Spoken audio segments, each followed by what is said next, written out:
नमस्कार मित्रमैत्रिणींनो, नाश्त्याचे तेच पदार्थ खाऊन कंटाळला असाल तर आज आपण एक वाटी पोह्यांपासून जबरदस्त आणि एक नवीन पद्धतीचा नाश्त्याचा पदार्थ पाहणार आहोत।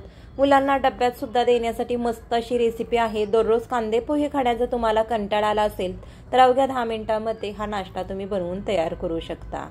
कमीत कमी तेलातील आहे आणि घरात असलेल्या साहित्यात अगदी झटपट तयार होतो। त्यासाठी आपण घेतलेले आहेत 1 वाटी पोहे। पोहे स्वच्छ निवडून बाउलमध्ये काढून घेतलेले आहेत। भरपूर असं पाणी घालून 2 वेळा स्वच्छ पाण्याने हे पोहे अगदी छान असे धुवून घ्यायचे आहेत। त्यामुळे काय होईल, पोहे छान मऊसूद होण्यासाठी मदत होईल। तर पोहे धुतल्यानंतर त्यातील एक्स्ट्राचं पाणी काढून टाकलेलं आहे। पोह्यांवरती झाकण ठेवून 5 मिनिटं पोह्यांना आपण रेस्ट दिलेली आहे। खूप जास्त वेळ हे ठेवण्याची आवश्यकता नाही। पोहे छान असे मऊसूद झालेले आहेत। 2 वेळा धुतल्यामुळे छान असं पोह्यांनी पाणी अब्सॉर्ब केलेलं आहे। हाताच्या साहाय्याने स्मॅश करून पोहे या पद्धतीने छान असे मळून घ्यायचे आहे, जेणेकरून आपला नाश्ता मस्त असा तयार होईल। पोहे मळताना मी बिलकुल एक्स्ट्राचं पाणी घातलेलं नाही। पोहे भिजवताना जेवढं पाणी होतं त्यामध्येच हे मळून घेतलेलं आहे। आता याच्यामध्ये आपण इतर साहित्य घालूया। एक छोटा कांदा बारीक चिरून घेतलेला आहे। एक छोटा टोमॅटो बारीक चिरून घ्यायचा आहे। सर्व साहित्य अगदी छान बारीक चिरून घ्यायचं आहे। भरपूर सारी कोथिंबीर घालायची आहे, जेणेकरून या नाश्त्याला मस्त अशी चव येते। 2 हिरव्या मिरच्या या पद्धतीने बारीक चिरून घेतलेल्या आहेत। हिरवी मिरची ही जास्त तिखट नाही, यासाठी 2 हिरव्या मिरच्या या पद्धतीने कट करून घातलेल्या आहेत। थोडीशी लाल मिर्च पावडर घालत आहे, जेणेकरून नाश्त्याला रंग छान येईल।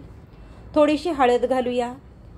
घरामध्ये लहान मुले असतील तर हिरवी मिरची आणि लाल मिर्च पावडरचं प्रमाण तुम्ही कमी जास्त करू शकता, किंवा फक्त हिरवी मिरच्याऐवजी लाल मिर्च पावडर सुद्धा घालू शकता।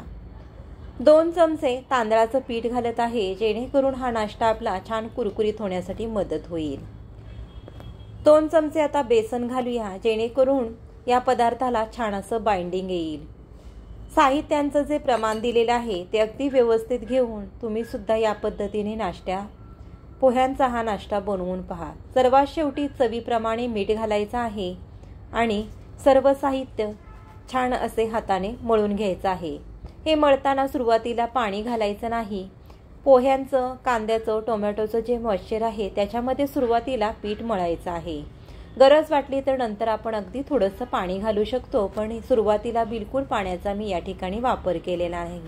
छान असं दाब देऊन एकजीव असं हे पीठ मळून घ्यायचं आहे। आता छोटे 2-3 चमचे लागेल तेवढं पाणी घालून हे पीठ छान असं आपण मऊसूद मळून घेऊयात। खूप जास्त देखील पाणी मी घातलेलं नाही। पाहू शकता तुम्ही, पोहे खाण्याचे 2-3 चमचेच आपण याच्यामध्ये पाणी घातलेलं आहे आणि हे पीठ छान असं मळून घेतलेलं आहे। या ठिकाणी आपलं पीठ मळून झालेलं आहे। यानंतर गॅसवरती एक पॅन ठेवलेला आहे। पॅनला अगदी थोडंसं तेल लावून घ्यायचं आहे। नॉनस्टिकचा पॅन असेल तर तेल नाही लावलं तरी सुद्धा चालणार आहे। आता पिठाला आपल्याला रेस्ट देण्याची गरज नाही। यातील छोटासा पिठाचा गोळा घ्यायचा आहे। या पद्धतीने हातावरती छान असा गोल करून घ्यायचा आहे। हात पाण्यामध्ये बुडवून या पद्धतीने पीठ हातावरती घेऊन त्याचा गोल असा गोळा वळून घेतलेला आहे। आता तव्यावरती गोळा ठेवून पाण्याच्या हाताने हा छान असा थापून घ्यायचा आहे। याला तुम्ही पोह्याचे झटपट होणारे पॅनकेक किंवा थालपीठ सुद्धा म्हणू शकता। जेवढं आपल्याला पातळ थापता येईल तेवढं थापायचं आहे, किंवा थोडंसं जाडसर जर तुम्हाला आवडत असेल तर त्या पद्धतीने थापायचं आहे। पाण्याचा हात लावून हे छान असं मी थापून घेतलेलं आहे। झाकण ठेवल्यामुळे हे पटकन भाजलं जाण्यासाठी मदत होते। पाहू शकता तुम्ही, एका बाजूने हे छान भाजलं गेलेलं आहे। मस्त असा याला रंग आलेला आहे आणि ही थालीपीठ आहे ती छान खुसखुशीत तयार होतात।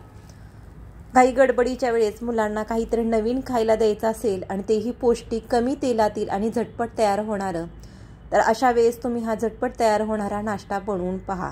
अतिशय चविष्ट असा लागतो। याला रंगसुद्धा छान आलेला आहे, कमी साहित्यातील आहे आणि कमी वेळात तयार होणार आहे। दुसरं सुद्धा थालीपीठ आपण पोह्यांचं याच पद्धतीने थापून घेणार आहोत। परत एकदा पॅनला आपण तेल लावलेलं आहे। छोटासा पिठाचा गोळा घेऊन पाण्याचा हात लावून छान एकसारखं हे थापलेलं आहे। नेहमी कांदे पोहे खाण्याचा जर तुम्हाला कंटाळा आला असेल तर अशा वेळेस तुम्ही हा पदार्थ नक्की बनवून पहा, अतिशय पौष्टिक आहे। सध्या हिवाळा आहे, तर हिवाळ्यामध्ये भरपूर अशा भाज्या बाजारामध्ये येतात, तर यामध्ये तुम्ही कोबी, पालक, गाजरसुद्धा किसलेलं घालू शकता। आत्ता घरामध्ये ज्या भाज्या अवेलेबल होत्या त्या मी हे थालीपीठ बनवताना वापरलेल्या आहेत। बिलकुल हे थालीपीठ तुटत नाहीत, तव्याला चिकटत नाहीत, अगदी छान खुसखुशीत असे हे थालीपीठ खाताना लागतात। तर नक्की एकदा ट्राय करून पहा। नेहमी त्याच प्रकारचे थालीपीठ खाऊन किंवा पोह्यांचे तेच पदार्थ खाऊन कंटाळा असेल तर नक्की हा नवीन पदार्थ बनवा। खाण्यासाठी तयार झालेला आहे झटपट असा पोह्यांचा नाश्त्याचा पदार्थ थालीपीठ। तर नक्की तुम्ही ही थालीपीठ बनवून पहा, अतिशय खुसखुशीत लागतात आणि मुलांना डब्यात देण्यासाठी मस्त अशी रेसिपी आहे, पौष्टिक आहे।